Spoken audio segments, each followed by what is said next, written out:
이한류 함께 할게요. 오늘은 투자연맹 위원님 나인원 의원님 자리했습니다. 안녕하십니까? 안녕하십니까. 오늘 이한류 주제 공개하겠습니다. 애플이 7년 만에 이 베일을 어떻게 벗을 수 있을까? 바로 VR 헤드셋 출시 임박설입니다. VR 출시 임박설.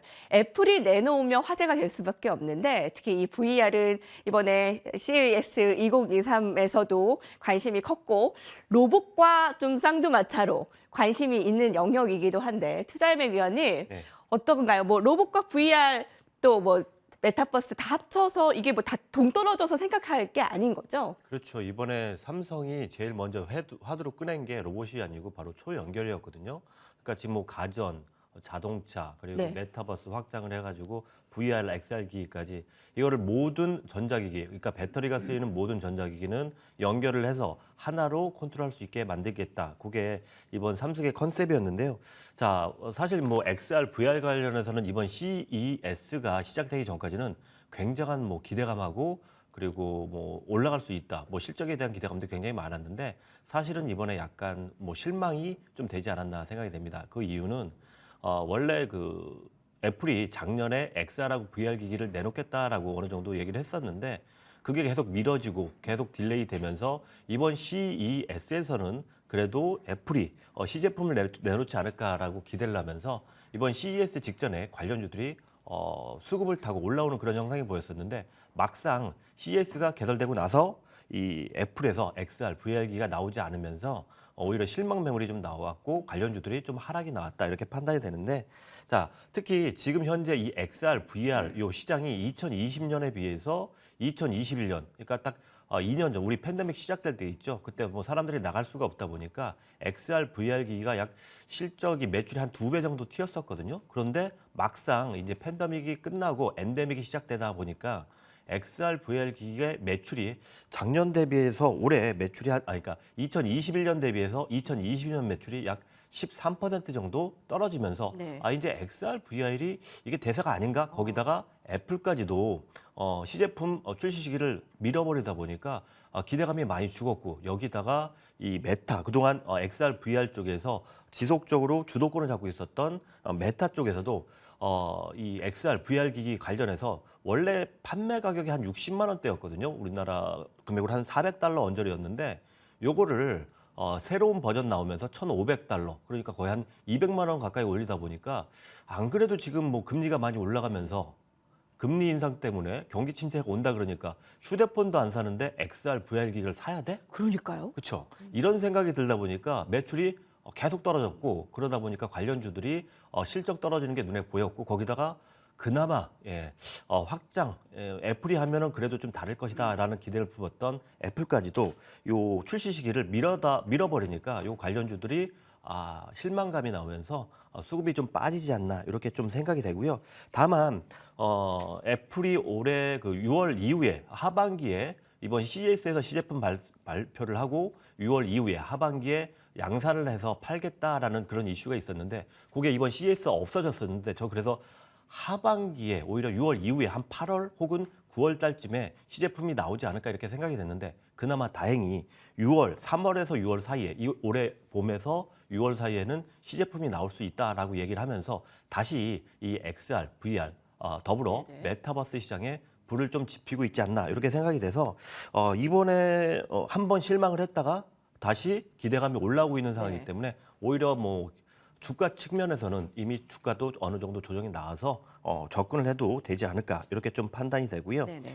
자, 특히 뭐 오늘 질문 자체가 관련주들에 대해서 뭐 전망이 어떻냐 이렇게 좀 물어보셨는데 오늘 제가 좀 관련주 몇 개를 좀 뽑아왔습니다. 네네. 자, 그 중에서도 지금 메타버스 관련해서 하면 뭐 소프트웨어나 하드웨어 이렇게 두 개로 나눌 수 있는데 일단은 하드웨어가 제대로 된 게 없기 때문에 하드웨어 쪽을 먼저 보셔야 됩니다. 자, 그리고 더욱더 중요한 건 뭐냐면 지금 우리나라 디스플레이 기업들이 중국에 밀려가면서 삼성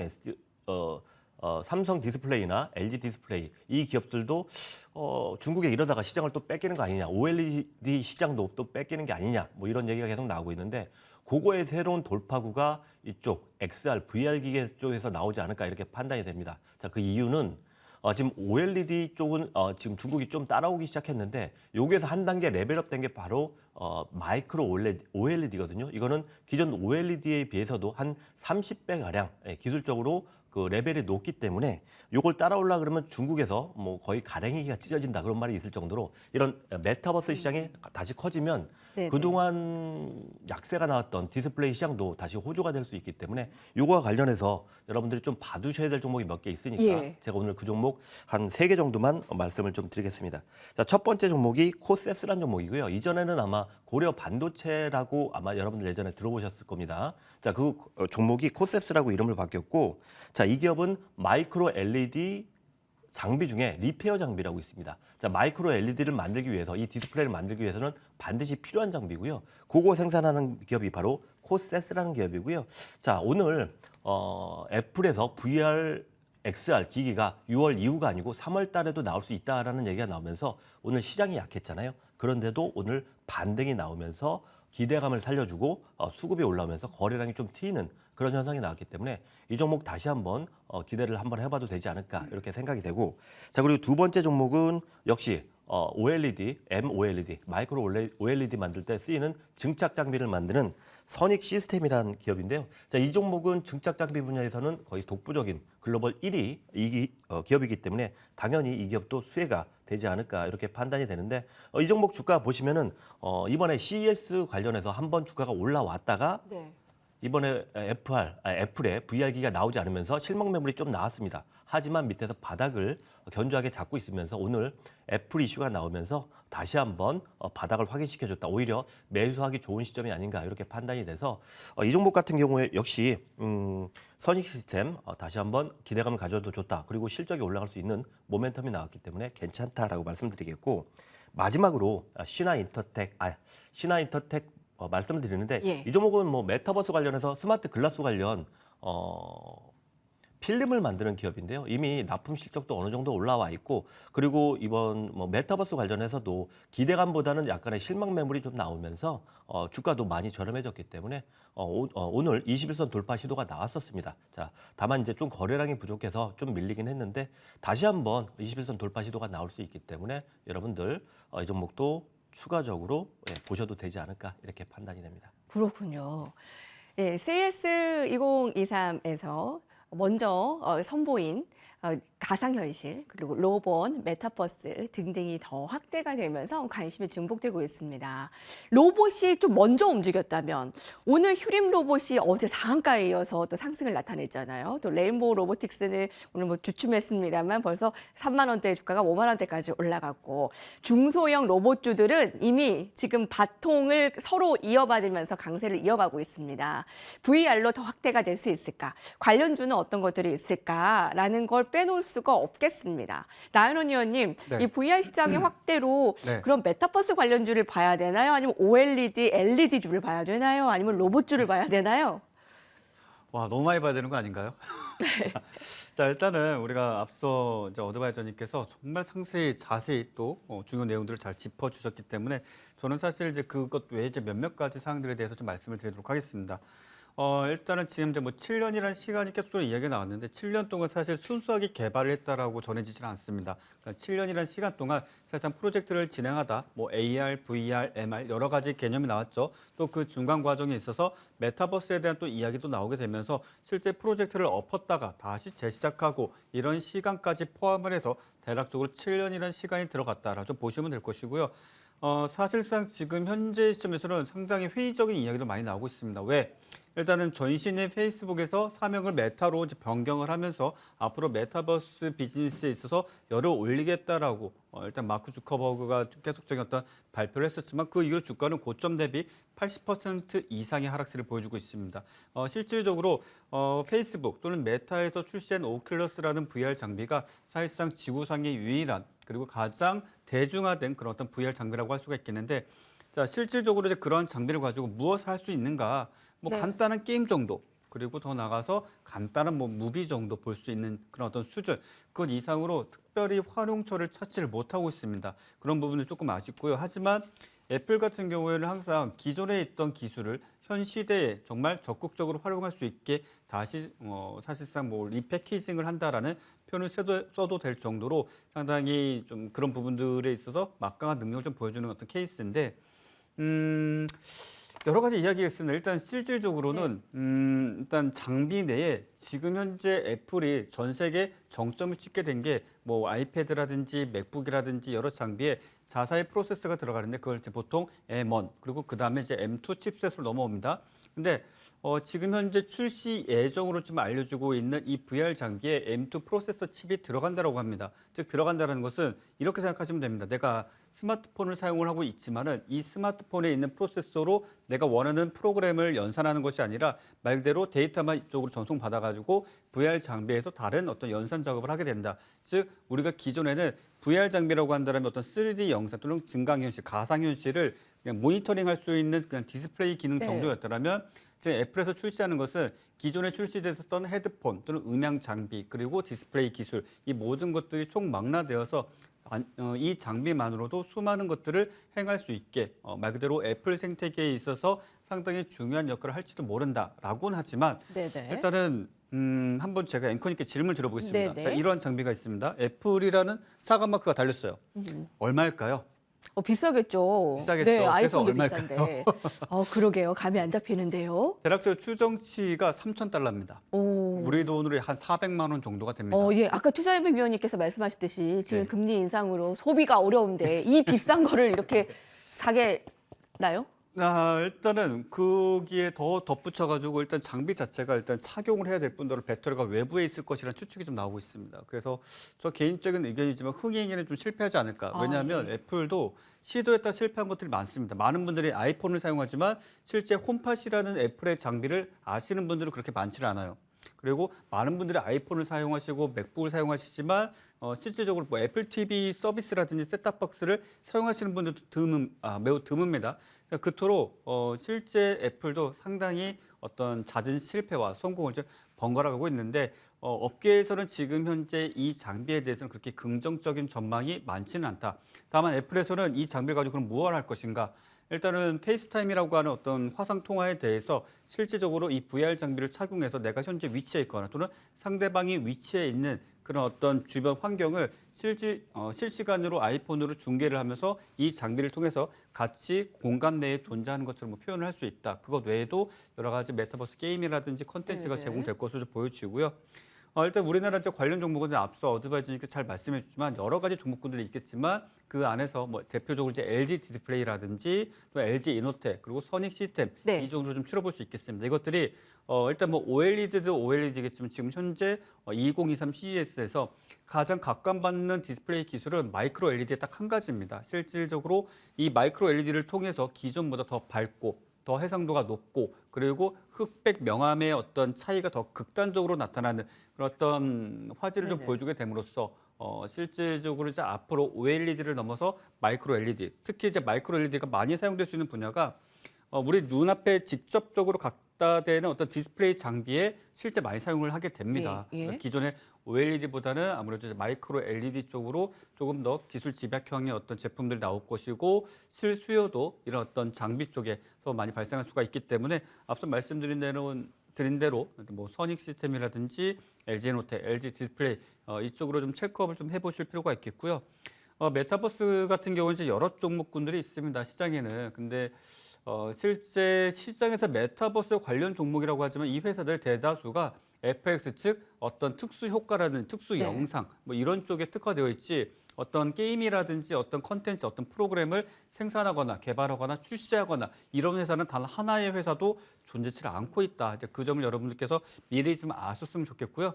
일단 그런 부분들에 대해서는 대표적으로 뭐 알체라라든지 자이언트 스텝 뭐 이런 회사들이 있는데 이 각각의 회사들은 여러분들이 보시는 영화나 드라마 이런 데 있어서 특수 영상 효과를 담당하는 그런 어떤 회사들로 이제 많이 알려져 있고요.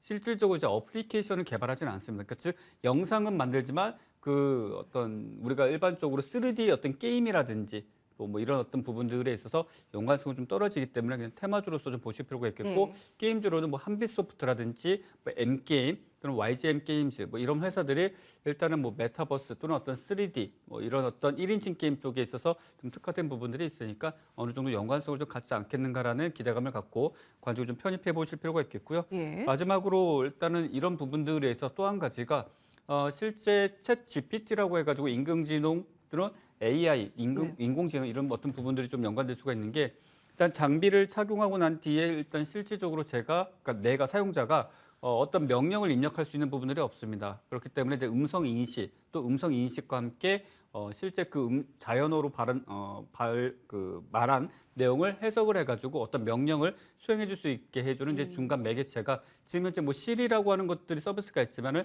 챗 GPT 이 부분들에 있어서 단순 텍스트 타이핑이 아니라 음성 인식과 자연어 처리 이런 부분들이 좀 적용될 수 있으니까 이런 부분들도 같이 함께 묶어서 보시면 좋겠다라고 정리해드리겠습니다. 로봇의 강세 바통이 더 이어질 것으로 예상을 합니다. 삼성의 그 투자로 인해서 그 로봇이 처음에 이제 각광을 더 받게 되었는데 로봇에 국한된 투자가 아니었다라는 게 핵심이네요. 이제 AI, 메타버스, 그리고 가상현실을 삼성도 계속 좀 눈여겨보고 있고 투자처로 보고 있습니다. 그와 관련해서 종목들 나열이 되어 있는데 선익 시스템이 좀 공통으로 되어 있어요. 그리고 뭐 메타버스, 그리고 3D 1인칭 게임주, 마이크로 LED, 인공지능 얘기를 듣다 보면 계속 미래의 상상의 나래를 펼치다가 막 2020 원더키즈도 생각이 났다가 다른 생각이 들기도 하는데 여튼 이제 계속 성장주로서의 관련주들은 들여다볼 필요가 있어 보이네요. 자, 오늘 여기까지고요. 업종별 살펴보겠습니다. 자, 여러분들은 좀 연말에 하락한 업종 가운데 어떤 종목이 다시 뛰어 올랐으면 하는 업종이 있으세요? 바로 이 업종을 보지 않을 수 없습니다. 화면 들어보시죠.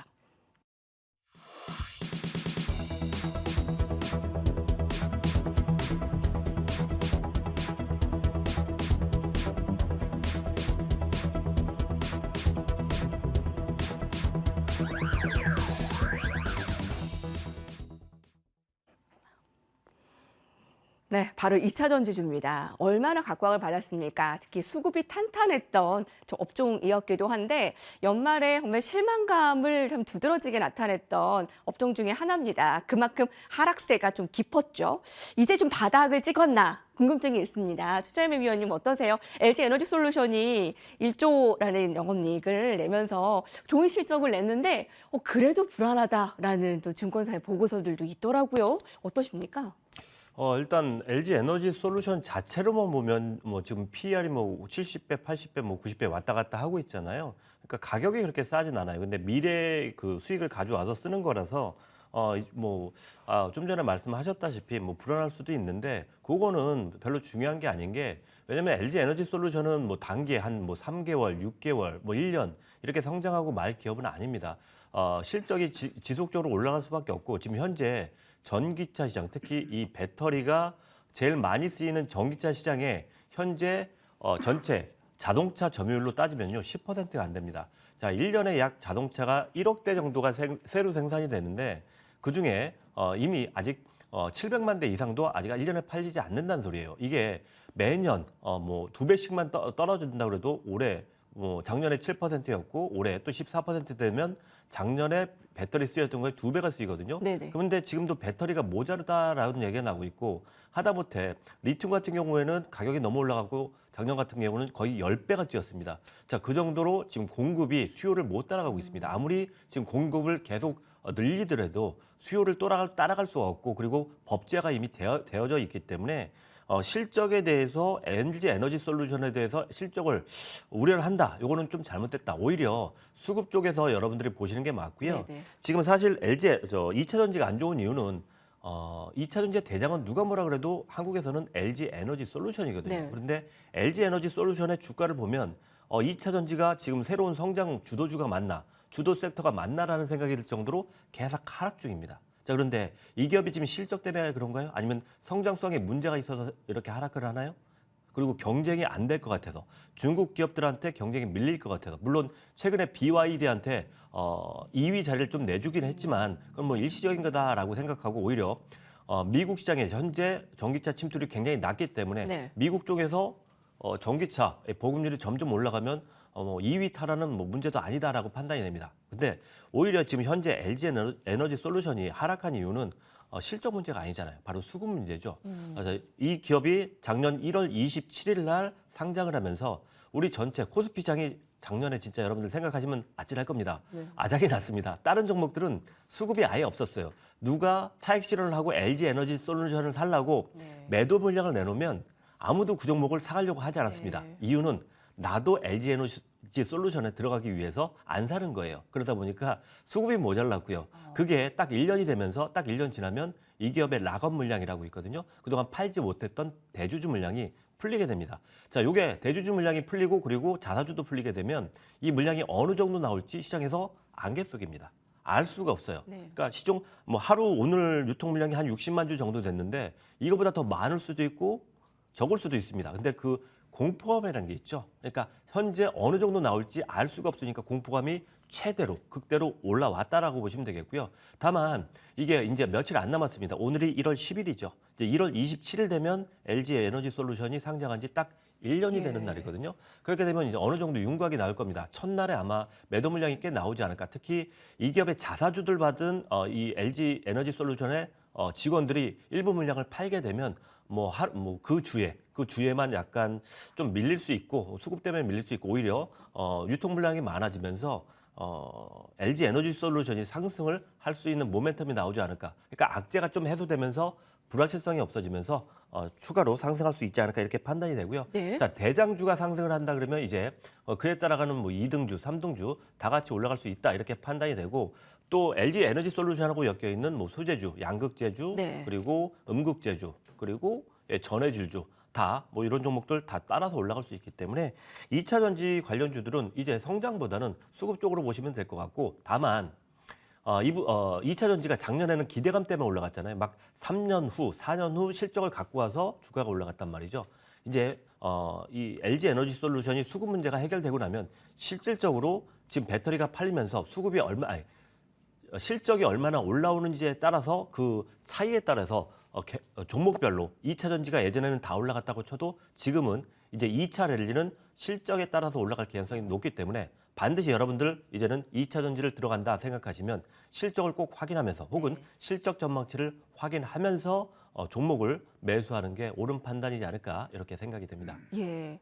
LG 에너지 솔루션은 누가 뭐라 해도 2차 전지의 대장주인데 성장에는 큰 문제가 없네요. 실적도 뭐 작년 한 해에 1조라는 영업이익을 냈고 또 공급을 계속 수요가 따라가지 못하고 맞나요? 네네. 네. 그렇지 못한 상황에서 LG 엔솔은 앞으로의 성장성이 좋은데 수급을 굉장히 좀 주요하게 봐야 되는 그렇죠. 부분이네요.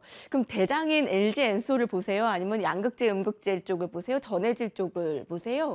오늘 눈에 띄는 저는 대장주. 양극재를 봅니다. 예, 왜냐하면 뭐 배터리에서 가장 큰 비중을 차지하는 게 양극재이기 때문에 양극재를 보고 있는 거고요. 특히 IRA 법안이 3월 달부터 본격적으로 시행이 되면 이 소재 관련주들은 좀 더 부각이 될 수 있고 얼마 전까지 리튬이나 니켈 요거와 관련해서도 가격이 계속 올랐다가 최근에 좀 빠지긴 했는데 이게 추세적으로 빠졌다는 생각은 안 듭니다. 잠깐 뭐 경기 침체 비슷하게 오면서 금리 때문에 오면서 자동차 수요가 좀 부족해지지 않을까 이런 의심 때문에 좀 빠졌는데 지금 자동차 해외로 판매되는 자동차 개수 그리고 전기차 판매 대수를 보면 그렇지가 않아요. 아직도 이 전기차 그리고 내연차에 자동차 반도체가 완벽하게 해결이 된 게 아니거든요. 아직도 반도체가 부족하다는 말이 나올 정도로 네. 수급은 문제가 별로 없다라고 판단이 되고요. 네. 이렇게 되면은 아직도 가격이 좀 최근에는 내려갔지만 아직도 광물이 부족하다는 얘기 계속 나오고 있고 요 관련주 새로 광물을 확보했다라는 소식이 나오면 계속 뜨고 있잖아요. 그 정도로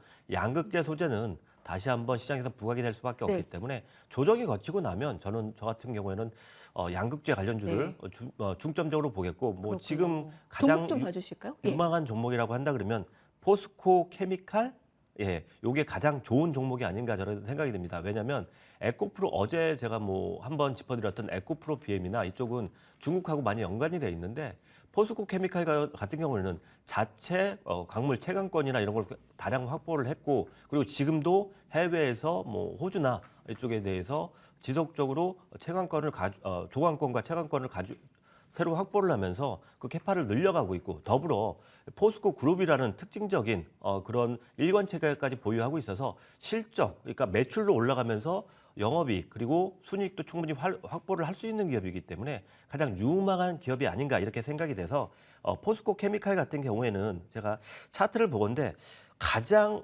이번에 2차 전지 조정에서 가장 덜 떨어진 종목이 아닌가 생각이 됩니다. 그래서 한 번 더 만약에 뭐 수급 때문이라도 내려올 수 있다 그러면 한 16만 원대 내려와 준다 그러면 이거는 매수를 여러분들이 들어가야 되지 않을까 이렇게 좀 판단이 되고요.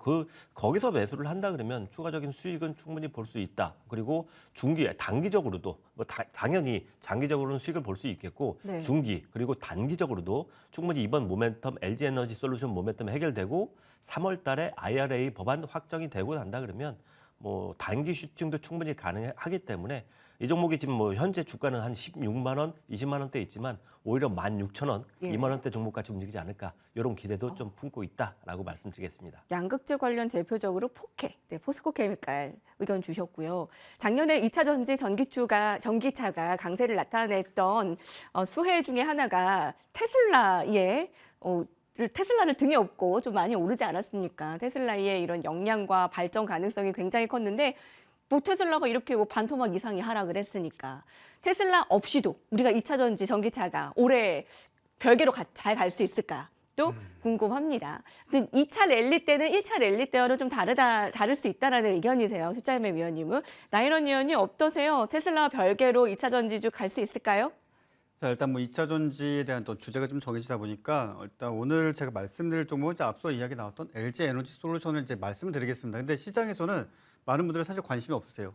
또 오히려 뭐 금양이라든지 뭐 ENF라든지 뭐 이와 같이 정말 어떤 광산 채굴 또는 리튬 관련주, 어떤 니켈 관련주 이런 어떤 중소형주만 좀 많이 보시는데 그래도 좀 중장기적으로 좀 보시는 분들을 위해서 말씀을 드린다면 자, 테슬라 같은 경우는 지난 6개월간 고점 대비 마이너스 50%딱 정확하게 반토막이 났습니다. 자, 지난 1년간은 약 67% 정도의 고점 대비 하락세를 보여왔습니다. 사실상 주가가 반토막이 되었다라고 해도 과언이 아니고 많은 주주분들이 상당히 좀 오랜 시간 동안 힘든 시간을 좀 보내고 계신데 자, 그렇다면 테슬라가 주가가 하락을 하는데 LG 에너지 솔루션이 왜 이렇게 주가가 약세 움직임을 띠고 덩달아서 지금 양극재를 대량으로 생산하고 있는 대표적인 뭐 LNF와 관련된 회사들은 왜 이렇게 약세 움직임을 띠는가? 일단 가장 큰 원인 중에 하나를 꼽아본다면 이제 4680 배터리가 될 수가 있겠습니다. 네. 자, 삼성 SDI라든지 또는 일본의 어떤 파나소닉, 또 우리나라의 뭐 LG 에너지 솔루션, 예. 또 역시 중국도 뭐 CATL과 BYD 이런 회사들이 있는데 자, 4680 배터리는 어찌 보면 이 모든 회사의 차세대 매출 처이기도 하였습니다. 즉 테슬라가 제창한 하이니켈 배터리이고 또 이 배터리가 얼마만큼 수요량이 늘어나는가에 따라서 모든 2차 전지를 생산하고 있는 기업들의 매출 규모가 결정이 될 수가 있었을 네네. 텐데 사실상 지금 테슬라의 지금 차량 판매량이 점차 줄어들고 있어요. 네. 일단은 일전에도 월가에서 예상했던 수치보다 거의 근접하거나 하회했던 어떤 실적치가 좀 나오게 되면서 일단은 그 이후 올해 2분기, 3분기, 4분기에 일단 차량 판매율 자체가 상대적으로 전년 대비했을 때 매우 저조하지 않겠는가 이런 좀 우려스러운 네. 시각들이 좀 많이 나오고 있습니다. 자, 간단하죠. 전기차의 실질적으로 약 한 40% 정도의 전기차 전체 가격의 40% 정도는 실제 배터리가 차지를 하고 있습니다. 그러니까 배터리 한 대를 교체를 하려고 한다면 실제 차량 가격이 5천만 원이라고 한다면 대략 한 2,500만 원 또는 거의 3천만 원에 가까운 비용이 들어갑니다. 그래서 실질적으로 미국에서도 어떤 차량 유저가 실제 배터리를 교체를 해야 되는데 비용이 너무 과다하게 청구가 돼가지고 실제 다이나마이트로 차량을 폭파시킨 그런 일도 있었을 정도입니다. 그 정도인데 이와 같이 사실상 전기차 내에 가장 큰 비중을 차지하는 배터리, 그중에서도 앞으로 가장 큰 매출처로서 기대감을 모았었던 4680 하이니켈 배터리 자체가 수요가 점진적으로 줄어들 것이다 라는 이야기가 나오고 있죠. 그러면 뭐 현대든 폭스바겐이든 벤츠든 BMW, 포르쉐 이 모든 자동차 회사들이 전기차를 만드는데 그럼 이 회사들은 도대체 무슨 배터리를 쓰는가? 예. 일단은 폭스바겐 같은 경우에는 각형 배터리를 사용할 확률이 크고요. 그 외 여러 회사들 앞서 말씀드린 대로 차량을 만들었는데 실제 이 차량의 상당수의 이익을 2차 전지를 만드는 회사들이 가져가니까 실제 자사가 직접 배터리를 생산하겠다. 있다라고 나서는 기업들도 있습니다. 대표적으로 앞서 말씀드린 폭스바겐 또는 이제 포르쉐도 이제 그쪽에 같이 묶여 있기 네. 때문에 아마도 자체적으로 배터리를 생산할 가능성이 좀 매우 높은데 이런 부분들이 있다 보니까 조금은 불안한 어떤 변수가 계속적으로 증가되고 있다. 다만 지금 현재 섹터 자체는 문제가 없다. 다만 그 완성차 기업들의 어떤 부진 그리고 앞으로 실적에 대한 불안감 이런 부분들이 앞으로 실적이 안 좋아질 것이다라는 것이 선반영되고 있다. 뭐 이 정도로 좀 생각을 하시면 오, 예. 되겠다라고 좀 말씀을 네. 드리겠고요. 자, LG 에너지솔루션은 지금 그렇다면 어떻게 좀 봐야 되겠는가? 자, 하방으로 놓고 봤을 때 42만 원 정도 가격대를 일단은 지켜주는 것이 가장 중요하겠습니다. 자, 일단 보유하고 계신 분들께 좀 송구한 이야기가 되겠지만 42만 원을 이탈하게 된다면 시장에 문제가 있든지 아니면 종목에 문제가 있든지 섹터가 문제가 있든지 어찌되었든지 간에 좀 돌이키기에는 상당히 멀리 간 그런 어떤 주가 하락 움직임이 추세가 조금 더 강화될 수 있다는 가능성을 열어두시고 그 해당 가격 즉 42만 원을 깨지 않는다면 충분히 지지 반등과 직전 고점대까지 시간이 소요될 뿐이지 충분한 어떤 상승 여력이 있다라고 정리해드리겠습니다. 예. 자, 오늘 LG 엔솔을 특징으로 좀 봐주셨는데 지금 포드와의 MOU 소식도 있더라고요. 그렇죠. 그럼 이제 42만 원 지지가 되는가? 그렇게 보면 되겠습니까? 그렇죠. 일단 포드도 뭐 잠깐 한마디만 더 말씀드리면 전 세계적으로 가장 차량을 많이 판매하는 회사가 토요타죠. 예, 토요타가 가장 많이 판매를 하고 뭐 현대차도 많이 올라왔습니다. 많이 올라오고 여러 가지 순위 변동이 있지만 그래도 포드가 전 세계 글로벌 탑3 안에 들어가는 기업입니다. 최근 통계치로는 뭐 현대가 3위를 했다라고 하지만 그건 정말 분기 실적이고요. 전체 파이를 놓고 보게 된다면 포드 정말 막강합니다. 어찌 본다면 테슬라보다 더욱더 큰 매출처로 발생할 수 있으니까 그 부분도 같이 참고하셨으면 좋겠습니다. 섹터는 문제가 없어 보입니다. 다행입니다. 왜 테슬라를 등에 업고 테슬라 없이도 상승을 할 수 있겠느냐라는 질문에 왜 테슬라가 반토막 이상이 났기 때문에 이거 조금 복구하는 거 기다리다가는 우리 2차 전지주 좀 신경 쓸 겨를도 없어 보였기 때문에 질문을 드렸는데 좀 다행이네요. 자, 오늘 학교어디까지 살펴봤습니다.